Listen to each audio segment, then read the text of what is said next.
ආයිබෝවන් Nissan Mac Knight අපේ family එකේ කට්ටියටම අපේ යාළුවන්ට තියෙන පොඩි ප්‍රශ්නයක්. ඒක තමයි හැමෝටම නැහැ. රිමෝට් එකෙන් කොහොමද ස්ටාර්ට් කරන්නේ කියන එක. අපි ඒකට යමු. අපි ගාව මුලින්ම තියෙනවා මෙන්න මේ જાතිය. එහෙම නැත්නම් Nissan Mac Knight Tecna Plus. ඒ කියන්නේ CVT 99.50 ලක්ෂ 95 කියන මාදිලි වාහන වල තමයි මම හිතන්නේ මේ මොඩල් එක එන්නේ. මමත් දැනන් හිටියේ නෑ කාලයක් මොකද්ද මේක කොහොමද ස්ටාර්ට් කරන්න කියන රිමෝට් එකෙන්. නමුත් මම ටෙක්නික් එක ඉගෙන ගත්තා. මම කැමති වුණා ඔයගොල්ලොත් එක්ක ඒක ෂෙයා කරගන්න. ඉතින් අපි බලමු. වැඩි කතා ඕනේ නෑ.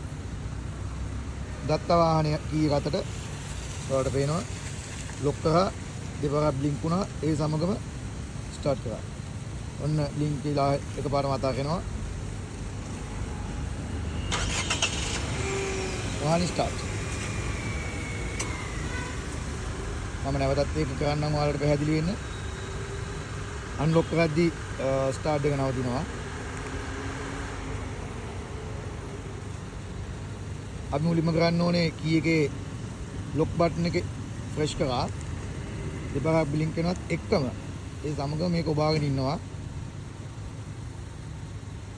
ඔව් මුදාසකේ සිද්ධ වුණේ ආයෙ කරමු. ලොක් කරා 1යි 2යි බ්ලින්ක් කරනවත් එක්කම ඔබාගෙන ඉන්නවා. අන්න සිග්නල් ලයිට් පත් වෙනවා. ඔන්න දැන් ඕෆ් වෙනවා. ඕෆ් වෙනවා එක්කම අතාරින්න. මේක තමයි Nissan Mac Knight එකේ ටෙක්නොලොජි එක. ඉතින් හැමෝටම මේක පොඩ්ඩක් අතපසු වෙනවා. ඉතින් මම ඕගොල්ලන්ට මගේ වාහනේ මම වීඩියෝ එකක් ගෙනාවා. ඉතින් thank you හම්බෙමු.